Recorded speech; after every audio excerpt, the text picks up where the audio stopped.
Hello दोस्तों, good evening, Radhe Radhe. आप सभी का स्वागत है आपके अपने यूट्यूब चैनल प्रतिष्ठा हिंदी ज्ञानधारा में। तो आप सभी बताइएगा, आप सभी कैसे हैं। उम्मीद करते हैं कि आप सभी अच्छे होंगे और मन लगाकर पढ़ाई भी कर रहे होंगे। तो दोस्तों, कल हम जो है सगुण धारा की शुरुआत कर चुके थे और सगुण धारा में कल हमने उद्भव और विकास, साथ ही साथ उसमें जो संप्रदाय हैं, उनके दर्शन हैं, उन सभी को भी हमने देखा था। तो कल जो है हमने अपनी क्लास को बीच में ही जो है अधूरा छोड़ दिया था, तो आज वहीं से हम इसको कंटिन्यू करते हैं। आप सभी जो पहले से बने हुए हैं मेरे चैनल पे, उन्हें पता है कि आज हमें शुरुआत करनी है श्री संप्रदाय। इसके पहले की सारी चीज़ों को हमने पढ़ लिया था और जो लोग नए आए हैं चैनल पे, वो कल वाली वीडियो जाके देखेंगे तो उन्हें अच्छे से समझ में आ जाएगा। तो आइए देखते हैं। कल हमने ये पढ़ा था कि जो श्री संप्रदाय है, इसके प्रवर्तक थे रामानुजाचार्य जी, आप सभी जानते हैं। फिर कहते हैं कि रामानुजाचार्य के पूर्ववर्ती आचार्य की अगर हम बात करें तो काल क्रमानुसार कौन कौन से आचार्य आते हैं, उनके समय के अनुसार देखेंगे कि रामानुजाचार्य के पहले जो है कौन कौन से आचार्य आते हैं श्री संप्रदाय में। तो सबसे पहले थे रंगनाथ मुनि। और अगर कभी प्रश्न बनता है कि श्री संप्रदाय के प्रथम आचार्य कौन है, तो रंगनाथ मुनि ही हैं। प्रवर्तक पूछेगा तो रामानुजाचार्य को ही लगाइएगा, लेकिन अगर प्रथम आचार्य की बात करेगा तब आप रंगनाथ मुनि को लगाएंगे। तो इनका क्रम क्या है, सबसे पहले आते हैं रंगनाथ मुनि जी, इसके बाद हैं पुंडरीकाक्ष, फिर है राम मिश्र, यामुनाचार्य और रामानुजाचार्य। तो इनके बारे में हमने कल पढ़ लिया था और इसकी एक ट्रिक भी बनी थी कि रंग की पुड़िया राम मिश्र ने यमुना में रामानुज को दी। ये इसकी ट्रिक थी और इससे आप सारे क्रम को याद भी रख सकते हैं। आगे देखिएगा, आज हम देखेंगे कि श्री संप्रदाय के जो चतुर्थ आचार्य हैं वो हैं यमुनाचार्य। देखिए, चौथे आचार्य यही है ना, पहले ये हो गए, दूसरे ये, तीसरे ये, चौथे ये और पांचवें नंबर पे जो है वो रामानुजाचार्य हैं। तो क्रम से याद रखिएगा, क्रम भी पूछ सकता है। आगे कहते हैं कि श्री संप्रदाय के चतुर्थ आचार्य यमुनाचार्य, इनका समय 916 से 1040 ईस्वी माना जाता है। इन्होंने सिद्धि त्रय, आगम प्रामाण्य, गीतार्थ संग्रह आदि दार्शनिक ग्रंथों की रचना की। क्या कह रहे हैं, जो यमुनाचार्य जी हैं, इनका समय है 916 से 1040 ईस्वी। इन्होंने सिद्धित्रय, आगम प्रामाण्य, गीतार्थ संग्रह, इन 3 दार्शनिक ग्रंथों की रचना की। अगला पॉइंट है, श्री संप्रदाय में राम को आराध्य माना जाता है तथा ब्रह्म, रुद्र एवं सनकादि में कृष्ण को आराध्य स्वीकार किया गया है। तो याद रखिएगा, हमने बताया था जो राम जी हैं वो विशिष्ट हैं। राम जी एक विशिष्ट इंसान है। कल की क्लास में आपने पढ़ा है। विशिष्ट क्यों? राम जी यानी कि राम से हम याद रखेंगे रामानुजाचार्य, और रामानुजाचार्य का जो दर्शन है वो विशिष्टाद्वैतवाद इनका दर्शन है। इसलिए हम लोगों ने जोड़ा था कि राम एक विशिष्ट व्यक्ति हैं और उनका जो संप्रदाय था श्री संप्रदाय था। तो राम जी विशिष्ट हैं, इसीलिए हम उनके नाम के आगे श्री लगाते हैं। तो ऐसे हमने याद किया था। अब यहाँ पे कहते हैं कि श्री संप्रदाय में राम को आराध्य माना जाता है। तो याद रखिएगा, राम को आराध्य कहाँ माना जाता है? श्री संप्रदाय में।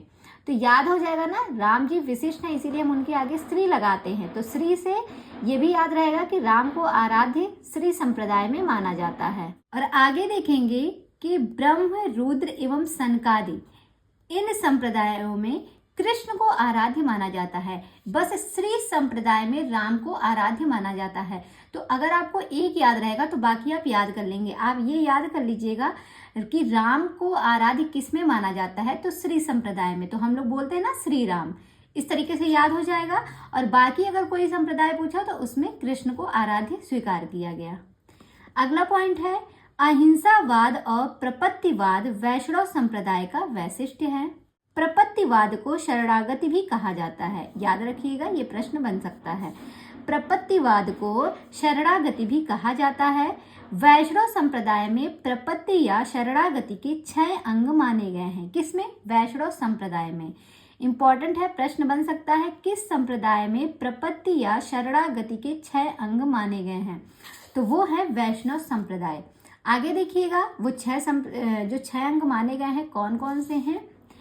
अनुकूल का संकल्प, प्रतिकूल का त्याग, रक्षा का विश्वास, गोत्रत्व वरण, आत्म निक्षेप और कर्पण्यता। ये 6 जो है अंग माने गए हैं वैष्णव संप्रदाय में प्रपत्ति या फिर कह सकते हैं शरणागति के। आगे बढ़ते हैं। नेक्स्ट पॉइंट है, शंकराचार्य का जन्म 8वीं सदी के आसपास केरल में हुआ था। कहाँ पे हुआ था?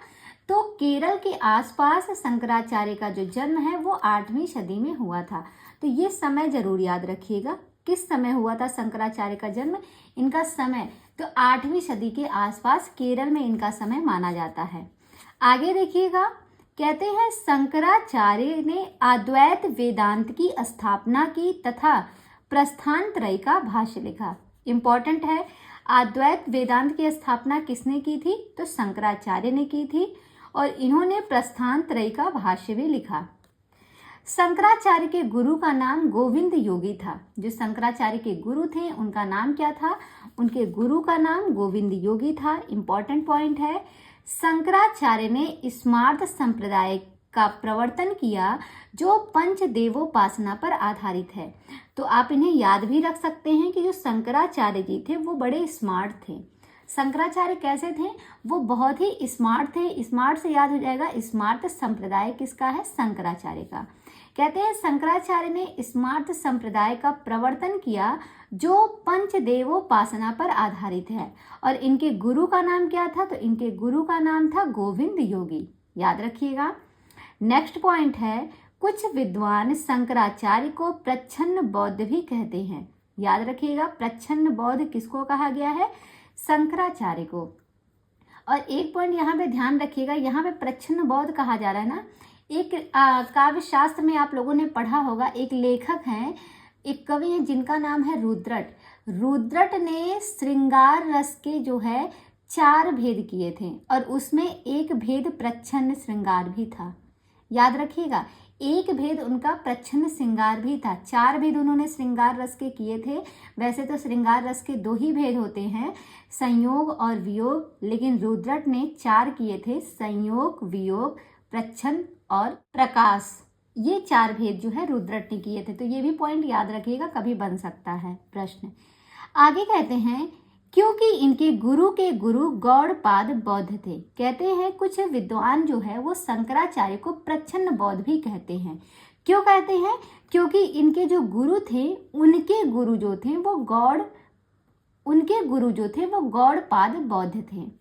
अगला पॉइंट है, दक्षिण के शैव भक्तों को नैनार कहा जाता है जिनकी संख्या 63 बताई गई है। कहते हैं जो दक्षिण के शैव भक्त हैं उनको कहा जाता है नैनार। नैनार कहा जाता है और उनकी संख्या कितनी होती है? नैनारों की 63 होती है। और जो दक्षिण के वैष्णव भक्त होते हैं उनको आलवार कहा जाता है। इसको हमने कल पढ़ा था, तो याद रखिएगा, दक्षिण के जो वैष्णव भक्त होते हैं उनको आलवार कहते हैं, उनकी संख्या 12 होती है। और दक्षिण के जो शैव भक्त होते हैं उनको कहते हैं नयनार और इनकी संख्या टोटल 63 होती है। आगे देखिएगा, दक्षिण ने आलवार संतों की भाषा तमिल थी। जो दक्षिण के आलवार संत थे, कल हमने पढ़ा था इनके बारे में, तो दक्षिण के जो आलवार संत थे उनकी भाषा तमिल थी।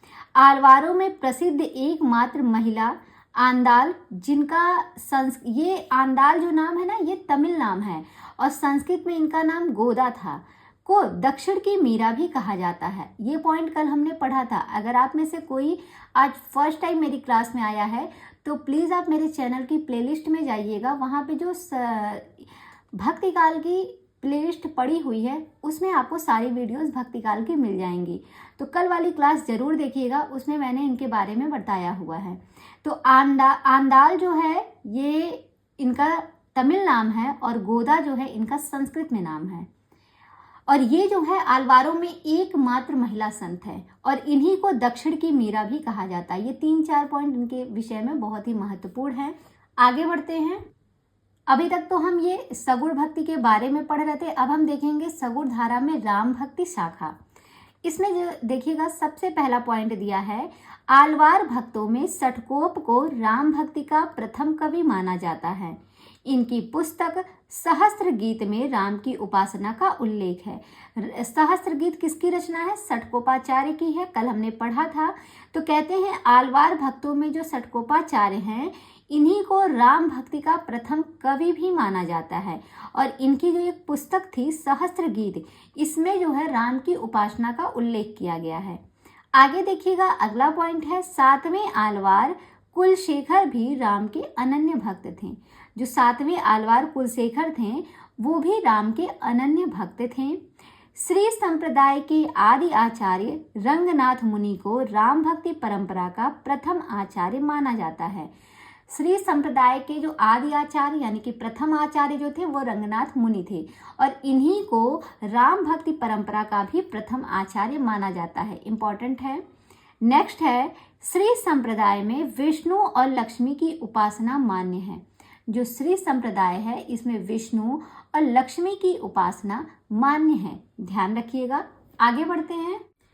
नेक्स्ट में देखिएगा, रामानुजाचार्य ने अद्वैत वेदांत का खंडन कर विशिष्टाद्वैतवाद की स्थापना की, जिसके अनुसार ब्रह्म के ही अंश जगत के सारे प्राणी हैं। कहते हैं जो रामानुजाचार्य जी थे, इन्होंने अद्वैत वेदांत का खंडन करके विशिष्टाद्वैतवाद की स्थापना की थी। तो ये भी प्रश्न बनता है कि किसका खंडन करके विशिष्टाद्वैतवाद की स्थापना की गई थी? तो अद्वैत वेदांत का। और अद्वैत वेदांत की स्थापना किसने की थी? तो ये किया था शंकराचार्य ने, ध्यान रखिएगा। आगे कहते हैं, आलवार सटकोप के 5 पीढ़ी के पीछे रामानुजाचार्य हुए। आलवार सटकोप की जो 5 पीढ़ी बीती है उसके पीछे जो है रामानुजाचार्य जी हुए थे। रामानुजाचार्य को शेष या लक्ष्मण का अवतार माना जाता है। ये भी प्रश्न बनता है कि रामानुजाचार्य को किसका अवतार माना जाता है? तो इन्हें शेष या लक्ष्मण का अवतार माना जाता है। ये भी प्रश्न इंपॉर्टेंट है। नेक्स्ट पॉइंट है, श्री संप्रदाय की प्रधान गद्दी तोताद्री में स्थापित है। ये भी प्रश्न बनता है कि श्री संप्रदाय की प्रधान गद्दी जो है वो कहाँ पर है? तो वो तोताद्री में स्थापित है। रामानुजाचार्य की 14वीं 15वीं शिष्य परंपरा में सुप्रसिद्ध स्वामी रामानंद हुए थे। ये पूछा जाता है कि रामानंद जो है रामानुजाचार्य की किस परंपरा में हुए थे? तो रामानुजाचार्य की 14वीं 15वीं जो शिष्य परंपरा थी उसमें जो है रामानंद जी हुए थे। हिंदी में राम काव्य के पुरस्कर्ता रामानंद माने जाते हैं। हिंदी में अगर हम बात करें तो राम काव्य के जो पुरस्कर्ता हैं वो रामानंद माने जाते हैं। महत्वपूर्ण पॉइंट है। आगे कहते हैं, हजारी प्रसाद द्विवेदी ने लिखा है, मध्य युग की समग्र स्वाधीन चिंता के गुरु रामानंद ही थे। ये कथन जो है किसके द्वारा कहा गया है? हजारी प्रसाद द्विवेदी के द्वारा। क्या है कथन? कि मध्य युग की समग्र स्वाधीन चिंता के गुरु रामानंद ही थे। तो यहाँ पे चिंता शब्द को पकड़िएगा। देखिए, जब हमारे 1000 रुपए चोरी हो जाते हैं तो हमें जो है चिंता हो जाती है, ठीक है। या फिर कह सकते हैं हमारे गुरु के अगर 1000 रुपए चोरी हो गए, हमारे गुरु रामानंद के लिए मैंने 1000 रुपए निकाल के रखा था, वो 1000 रुपए चोरी हो गए, तो हमें क्या हुई? हमें चिंता होने लगी। तो चिंता होने लगी 1000 रुपए की। हजारी प्रसाद द्विवेदी भगवान को चढ़ावा चढ़ाते हैं ना, तो राम जी को चढ़ावा चढ़ाना था, वो हमारे गुरु हैं, लेकिन क्या करें, 1000 रुपए चोरी हो गए तो हमें चिंता होने लगी। तो चिंता के गुरु रामानंद, यानी कि यहाँ से आप इनको कनेक्ट कर सकते हैं। अगला पॉइंट है, रामानंद के गुरु का नाम राघवानंद था। इनके गुरु का नाम क्या था? तो इनके गुरु का नाम था राघवानंद। और शंकराचार्य के गुरु का नाम क्या था? अभी हमने पढ़ा है। तो शंकराचार्य के जो गुरु थे उनका नाम था गोविंद योगी। और रामानंद के गुरु का नाम क्या था? इनके गुरु का नाम है राघवानंद। गुरु और शिष्य का नाम जरूर याद रखिएगा। अगर नहीं याद है, याद करना चाहते हैं, तो मैंने इसकी एक अलग से वीडियो बना रखी है अपने चैनल पे ही। आप जाके वहाँ से गुरु शिष्य परंपरा वाली वीडियो देख लीजिएगा, तो वहाँ से आपको सारे गुरु और शिष्य सभी याद हो जाएंगे। और यहाँ से भी 1 नंबर का प्रश्न या 2 नंबर का देखने को जरूर मिलेगा। नेक्स्ट पॉइंट है, हजारी प्रसाद द्विवेदी ने रामानंद को आकाश धर्मा गुरु कहा है। ये भी कई बार पूछा गया है कि रामानंद को आकाश धर्मा गुरु किसने कहा? तो ये हजारी प्रसाद द्विवेदी ने कहा। राघवानंद ने उत्तर भारत में राम भक्ति का प्रवर्तन किया। परंतु इसे प्रतिष्ठित और प्रसारित रामानंद ने किया। प्रश्न इसमें दो तरीके से पूछेंगे। अगर प्रश्न आया कि उत्तर भारत में राम भक्ति का प्रवर्तन किसने किया था, तो ये किया था राघवानंद ने, लेकिन उसको जो बढ़ाने का काम था, उसको प्रतिष्ठित एवं प्रसारित करने का जो काम था राम भक्ति को, वो किया था रामानंद ने। ध्यान रखिएगा। आगे कहते हैं रामानंद 14वीं सदी में वर्तमान थे। इनके रचित प्रमुख ग्रंथ हैं। कौन कौन से रामानंद के ग्रंथ हैं वो देखिएगा। रामानंद का समय क्या है? 14वीं सदी, इंपॉर्टेंट है समय। और शंकराचार्य का समय क्या था? शंकराचार्य का समय 8वीं सदी था और रामानंद का समय जो है वो 14वीं सदी था। अब इनके ग्रंथों को हम पढ़ते हैं। इनका ग्रंथ है वैष्णव मताब्ज भास्कर, श्री रामार्चन पद्धति, योग चिंतामणि, राम रक्षा स्रोत और आनंद भाष्य आदि। ये सारी की सारी रचनाएं किसकी हैं? तो ये रामानंद की है, जिनका समय 14वीं सदी का वर्तमान माना गया है। आगे देखते हैं रामानंद की रचित कुछ प्रमुख काव्य पंक्तियां हैं जो कि परीक्षा में पूछी जाती हैं कि ये पंक्तियां किसकी हैं, तो ये रामानंद के द्वारा लिखी गई हैं। आइए इन पंक्तियों को भी पढ़ लेते हैं। पहली है, आरती कीजय हनुमान लला की, दुष्ट दलन रघुनाथ कला की, जाके बल भर ते मही कापे, रोग सोग जाकी सीमा न चापे। ये जो पंक्ति है बहुत बार पूछी गई है। आरती कीजिए हनुमान लला की, बहुत से लोगों को याद भी होगा, तो ये याद रखिएगा। ये पंक्ति जो है किसके द्वारा लिखी गई थी? तो रामानंद के द्वारा लिखी गई है। अगली पंक्ति है, कहाँ जाइए होधर लागो रंग, मेरो चंचल मन भयो अपंग। ये वाली पंक्ति किसकी है? तो ये भी रामानंद के द्वारा लिखी गई पंक्ति है। तो दोनों पंक्तियां इंपॉर्टेंट है। किसके द्वारा लिखी गई है? रामानंद के द्वारा। आगे बढ़ते हैं। नेक्स्ट पॉइंट है, रामानंद ने रामावत संप्रदाय की स्थापना की थी। अगर रामानंद से पूछा जाए उन्होंने किस संप्रदाय की स्थापना की, तो रामानंद ने रामावत संप्रदाय की स्थापना की। इस संप्रदाय के लोग वैरागी नाम से जाने जाते थे। याद रखिएगा कि जो रामावत संप्रदाय था, इसी संप्रदाय के लोग जो है वो वैरागी नाम से जाने जाते थे। ये भी प्रश्न बनता है। अगर आपको संप्रदाय से संबंधित जो है क्वेश्चन देखना है कि कौन सा संप्रदाय किसका है, तो इसकी भी एक अलग से वीडियो मैंने बना रखी है अपने इसी चैनल पर, तो आप जाके वहाँ से देख सकते हैं सारा संप्रदाय कौन सा किसका है, और गुरु शिष्य परंपरा दोनों वीडियो आप जाके देख सकते हैं, मेरे ही चैनल पे पड़ी हुई है। आगे देखिएगा। अगला पॉइंट है, रामानंद कृत वैष्णव मताब्ज भास्कर में उनके शिष्य सुरसुरानंद ने 9 प्रश्न किए थे। कहते हैं रामानंद की जो रचना है वैष्णव मताब्ज भास्कर, इसमें जो है उनके शिष्य सुरसुरानंद ने 9 प्रश्न किए थे, जिसके उत्तर में राम तारक मंत्र की विस्तृत व्याख्या, अहिंसा का महत्व इत्यादि विषय है। तो याद रखिएगा कि जो रामानंद की रचना है वैष्णव मताब्ज भास्कर, इसमें जो है उनके शिष्य यानी कि रामानंद के शिष्य जो सुरसुरानंद थे, उन्होंने कितने प्रश्न किए थे? तो 9 प्रश्न किए थे। ये प्रश्न बन सकता है। अगला पॉइंट है, रामानंद के 12 शिष्य थे। आचार्य शुक्ल, हजारी प्रसाद द्विवेदी एवं राम कुमार वर्मा के अनुसार ये निम्नलिखित हैं। कहते हैं जो रामानंद हैं, इनके रामानंद के कितने शिष्य थे? 12 शिष्य हैं। लेकिन शुक्ल जी, हजारी प्रसाद द्विवेदी और राम कुमार वर्मा सभी लोगों ने अलग अलग माना है। तो हम सबके अनुसार पढ़ेंगे कि रामानंद के 12 शिष्य जो माने गए हैं वो शुक्ल जी के अनुसार कौन कौन से हैं, हजारी प्रसाद द्विवेदी के अनुसार कौन कौन से हैं, और राम कुमार वर्मा जी के अनुसार कौन कौन से हैं। तो आइए देखते हैं। सबसे पहले अगर हम बात करें तो आप देखिएगा आचार्य रामचंद्र शुक्ल। आचार्य रामचंद्र शुक्ल के अनुसार जो रामानंद के 12 शिष्य बताए गए हैं वो कौन कौन से हैं? अनंतानंद, सुखानंद, सुरसुरानंद, नरहरियानंद, भावानंद, पीपा, कबीरदास, सेन, धन्ना, रैदास, पद्मावती और सुरसरी। ये जो है 12 जो है रामचंद्र शुक्ल के अनुसार जो है ये 12 रामानंद के शिष्य बताए गए हैं, जिसमें जो है ये पद्मावती और सुरसुरी जो है ये दोनों स्त्री हैं। ठीक है, ये भी प्रश्न बनता है। 12 शिष्यों में 2 स्त्री जो हैं वो कौन कौन सी हैं? वो हैं पद्मावती और सुरसुरी। आगे बात करें हजारी प्रसाद द्विवेदी के अनुसार, तो इनके अनुसार जो रामानंद के 12 शिष्य बताए गए हैं वो हैं आशानंद, सुखानंद, सुरसुरानंद, परमानंद, भवानंद, पीपा जो कि राजपूत हैं, कबीर जो कि जुलाहा थे, सेना नाई थे, धन्ना जाट थे, रैदास चमार थे, महानंद श्री आनंद। तो ये 12 जो रामानंद के शिष्य हैं ये हजारी प्रसाद द्विवेदी के अनुसार बताए गए हैं। और अंत में अगर हम बात करें तो लास्ट में है डॉक्टर रामकुमार वर्मा। रामकुमार वर्मा ने जो है रामानंद के जो 12 शिष्य बताए हैं वो हैं अनंतानंद, सुखानंद, सुरेश्वरानंद, नरहरियानंद, भावानंद, योगानंद, पीपा, कबीर, सेन, धन्ना, रैदास और पद्मावती।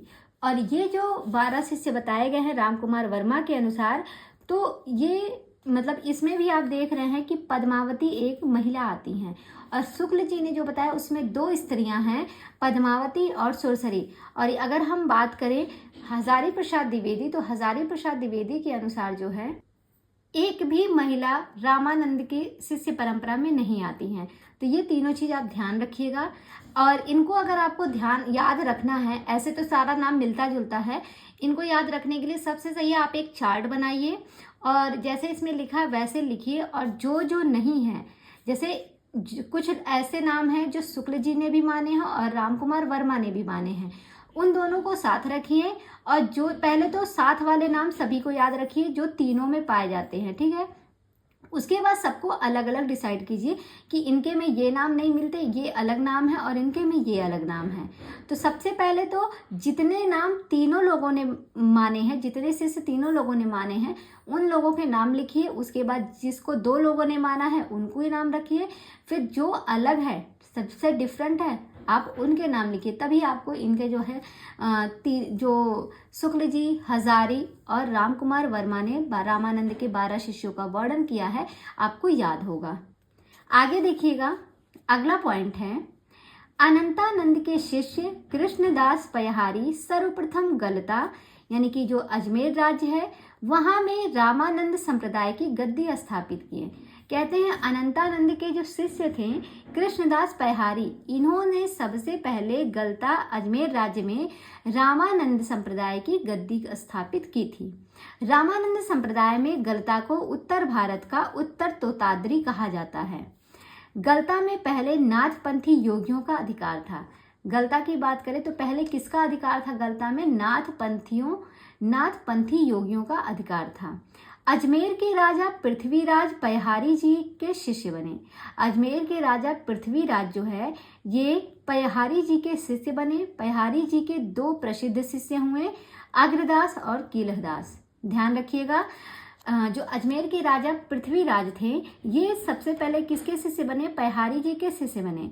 और पयहारी जी के 2 प्रसिद्ध शिष्य थे, एक हुए अग्रदास और दूसरे हुए कीलदास। आगे कहते हैं कीलदास ने राम भक्ति में योगाभ्यास का मेल कर एक तपसी शाखा की स्थापना की थी। किसने? कीलदास ने। यह भी पूछा जाता है कि तपसी शाखा की स्थापना किसने की थी? तो कीलदास ने की थी। कैसे याद करेंगे? देखिए कभी कभी क्या होता है, हमें जैसे कोई कील गाड़नी होती है किसी चीज़ में, तो हम क्या करते हैं पहले उस कील को गर्म करते हैं, उस कील को एकदम तपाते हैं। तपाने के बाद जब उसको हम कहीं पे ठोकते हैं, मतलब गाड़ते हैं, तो वो बहुत आसानी से गड़ जाती है, ठीक है। तो ऐसे याद कर सकते हैं कीलदास के बारे में कि इन्होंने किस शाखा की स्थापना की थी? तपसी शाखा की स्थापना की थी। नेक्स्ट पॉइंट है कीलदास के शिष्य द्वारकादास थे। इनके संबंध में नाभादास ने भक्तमाल में लिखा है, अष्टांग जोग तन त्यागियो द्वारकादास जाने दुनी। ये लाइन किसके द्वारा लिखी गई है? नाभादास के द्वारा भक्तमाल में। कीलदास के जो शिष्य थे वो थे द्वारकादास। कीलदास के शिष्य कौन थे? द्वारकादास थे। एक चीज आप याद रखिएगा, जो कीलदास हैं ये किसके शिष्य थे? ये थे कृष्णदास पयहारी के शिष्य। ठीक है। और कीलदास के शिष्य कौन है? तो द्वारिकादास है। इनके संबंध में यानी कि द्वारिकादास के संबंध में नाभादास ने लिखा था, अष्टांग जोग तन त्यागी गो द्वारकादास जाने दुनी। ये लाइन याद रखिएगा। आगे बढ़ते हैं, नेक्स्ट पॉइंट है, अग्रदास ने राम भक्ति परंपरा में, अगला पॉइंट है, अग्रदास ने राम भक्ति परंपरा में रसिक भाव का समावेश कर रसिक संप्रदाय की स्थापना की थी। तो रसिक संप्रदाय की स्थापना किसने की थी? राम अग्रदास जी ने। कहते हैं जब रस लेना होता है तो हर कोई आगे आगे जाता है, भाई रस लेने के लिए हर कोई आगे होता है। तो रसिक संप्रदाय की स्थापना किसने की? अग्रदास ने की। रसिक संप्रदाय के प्रमुख कवि निम्न हैं। कौन कौन से कवि हैं जो रसिक संप्रदाय में आते हैं? बालकृष्ण बाल अली, रसमाला, राम शरण प्रेमकली, प्रयागदास, राम गुलाम द्विवेदी और रीवा नरेश महाराज रघुराज सिंह। ये सारे के सारे जो हैं ये रसिक संप्रदाय के प्रमुख कवि माने जाते हैं। तो इनके नाम को जरूर ध्यान रखिएगा कि कौन कौन है जो रसिक संप्रदाय के कवि के अंतर्गत आते हैं। अब इन्हें हम याद कैसे करेंगे कि ये रसिक संप्रदाय के प्रमुख कवि हैं? तो इसके लिए एक ट्रिक है कि बाल कृष्ण राममाला पहनकर राम की शरण में प्रेम कली के साथ प्रयाग में राम गुलाब रीवा नरेश से मिलते हैं। कैसे याद करेंगे? मैंने बताया कि बाल कृष्ण मानिए यानी कि कृष्ण जो है वो बाल्यावस्था में है। बाल कृष्ण रसमाला पहनकर, जैसे भाई कृष्ण जी जब छोटे थे तो बहुत से मतलब उनकी माँ जो है उनको जब तैयार करती थी उनको माला वगैरह पहनाती थी ना मोतियों की। तो वैसे याद करिएगा बच्चों को पहनाया भी जाता है जब बच्चे छोटे रहते हैं। बाल कृष्ण रसमाला पहनकर राम की शरण में, राम की शरण यानी कि राम शरण हो जाएगा, राम की शरण में प्रेम कली, राम की शरण में प्रेम कली के साथ, यहाँ पे है ना प्रेम कली, तो राम की शरण में प्रेम कली के साथ प्रयाग में राम गुलाब रीवा नरेश से मिलते हैं। प्रयाग से जगह प्रयागदास, प्रयाग में राम गुलाब रीवा नरेश से महाराज रघुराज सिंह से मिलते हैं। इस तरीके से ट्रिक बनाइएगा, याद हो जाएगा कि ये रसिक संप्रदाय के प्रमुख कवि हैं। आगे देखिएगा, नेक्स्ट पॉइंट है, अग्रदास ने अपनी गद्दी जयपुर के पास रैवास में स्थापित किया। रसिक संप्रदाय में इन्हें अग्र अली भी कहा जाता है। किसको? अग्रदास को।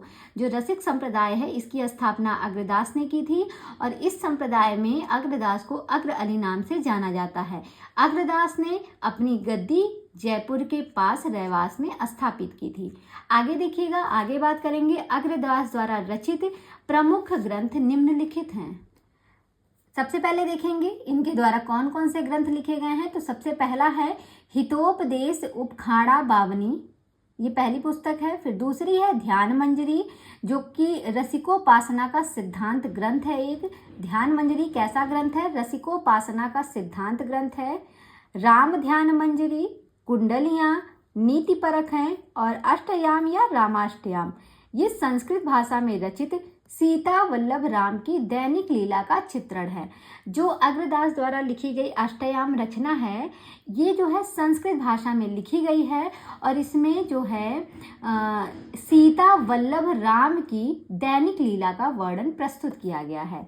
अगला पॉइंट है, अग्रदास के शिष्य नाभादास जी माने जाते हैं। विष्णुदास ग्वालियर नरेश डोंगरेंद्र के राजकवि थे। इसके द्वारा लिखे ग्रंथ निम्नलिखित हैं। कहते हैं जो विष्णुदास हैं ये ग्वालियर नरेश डुंगरेंद्र के राजकवि थे। इनके द्वारा लिखे ग्रंथ निम्नांकित हैं। किसके द्वारा? विष्णुदास के द्वारा। तो आइए इनके ग्रंथों को देखते हैं, इनके द्वारा कौन कौन से ग्रंथ लिखे गए हैं। तो सबसे पहले अगर हम बात करें तो इनके द्वारा लिखा गया है महाभारत कथा, रुक्मिणी मंत्र, स्वर्गारोहण, रामायण कथा। ये 4 रचनाएं जो है ये विष्णुदास के द्वारा लिखी गई है। कैसे याद रखेंगे? तो इनको आप याद रख सकते हैं कि विष्णु जी महाभारत में रुक्मिणी को मंत्र देकर स्वर्ग में रामायण की कथा सुनाई। जो विष्णु जी थे इन्होंने महाभारत में रुक्मिणी को मंत्र दिया और स्वर्ग में जाकर रामायण की कथा सुनाई। तो ये सारे ग्रंथ कनेक्ट हो जाएंगे आसानी से। नेक्स्ट पॉइंट है, विष्णुदास कृत रामायण कथा राम कथा संबंधी हिंदी का प्रथम प्रबंध काव्य है। कहते हैं विष्णुदास की जो रचना अभी हमने पढ़ी है रामायण कथा, ये राम कथा संबंधी जो है हिंदी का प्रथम प्रबंध काव्य है, इसलिए ये महत्वपूर्ण हो जाता है इनकी रामायण कथा रचना। आगे कहते हैं ईश्वर दास ने सत्यवती कथा जो कि 1501 ईस्वी में लिखी थी, भरत मिलाप, अंगद पैज नामक ग्रंथों की रचना की। ईश्वर दास की हमने एक रचना वहां पढ़ी थी ना, बाकी दो रचनाएं यहाँ पे और देखिए। ईश्वर दास की एक रचना है सत्यवती कथा जो कि 1501 ईस्वी में लिखी गई थी, और इसी को हजारी प्रसाद द्विवेदी ने जो है प्रेम मार्गी सूफी शाखा का प्रथम कवि भी माना था और प्रथम रचना भी मानी थी। और इनकी और रचनाएं हैं भरत मिलाप, अंगद पैज। आगे कहते हैं गोस्वामी तुलसीदास राम भक्ति शाखा के प्रतिनिधि कवि हैं, इनका सामान्य विवरण निम्नांकित है। तो आइए हम तुलसीदास जो कि राम भक्ति शाखा के प्रतिनिधि कवि माने जाते हैं, इनका सामान्य परिचय पढ़ लेते हैं। यहाँ पे हम देखेंगे जन्म और मृत्यु। बात करें तुलसीदास का जन्म, तो इनका जन्म 1532 ईस्वी में हुआ था और मृत्यु जो है 1623 ईस्वी में हुई थी।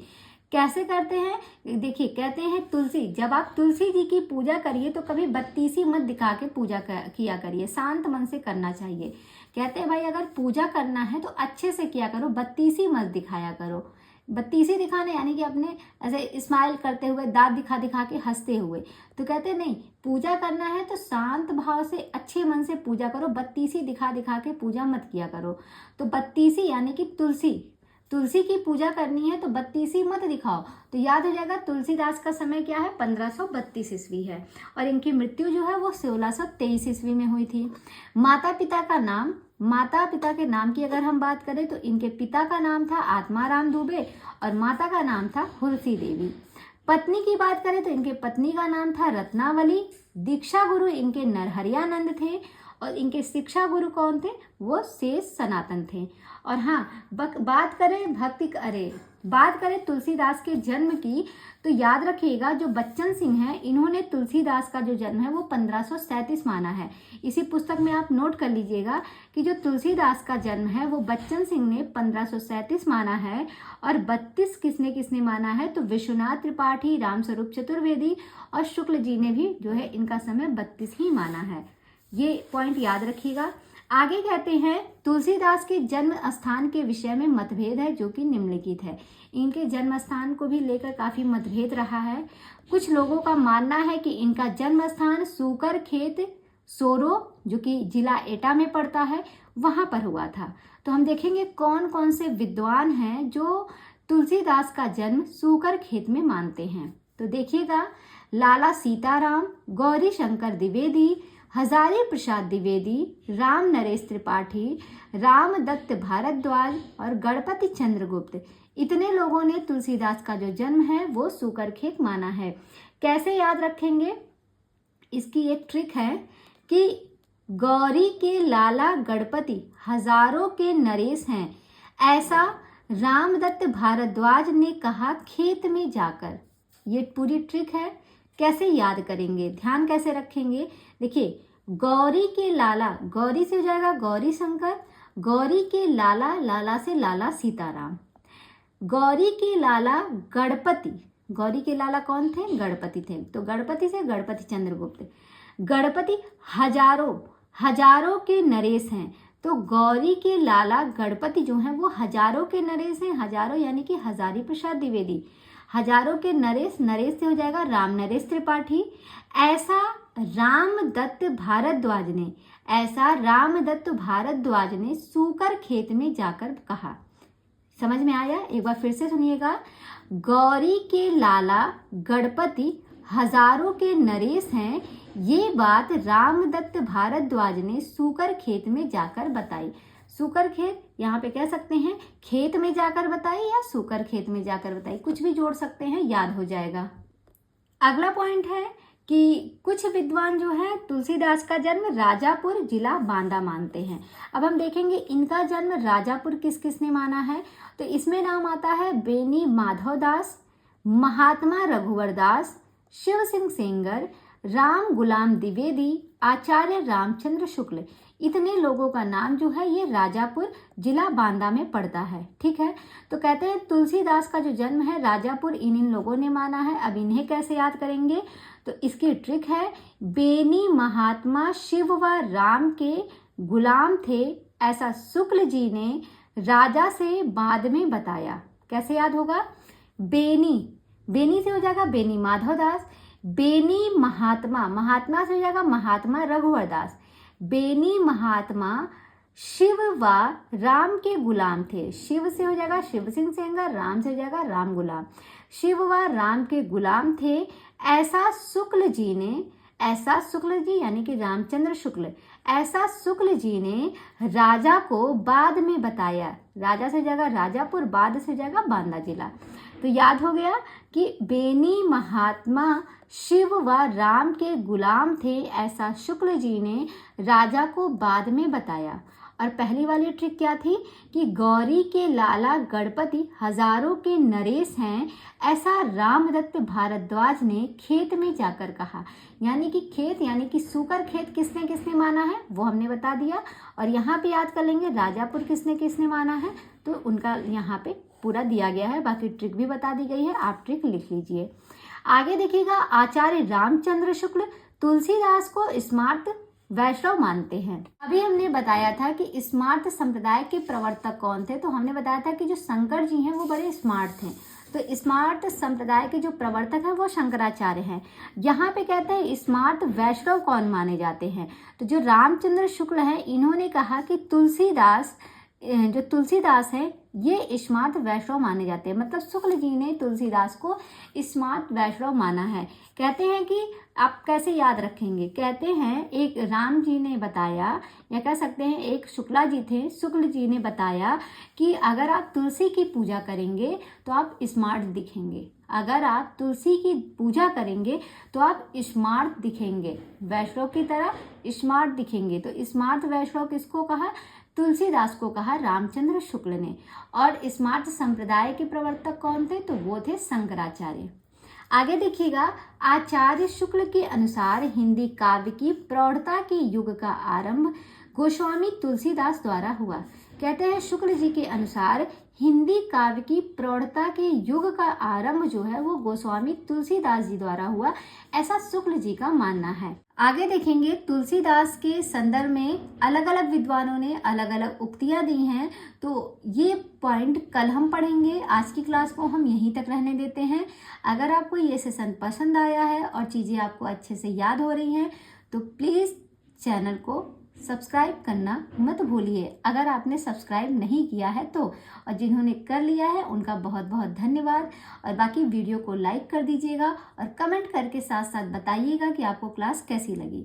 तो चलिए दोस्तों, कल मिलते हैं शाम 6 बजे, इसकी आगे की क्लास देखेंगे। तब तक के लिए बाय बाय, टेक केयर।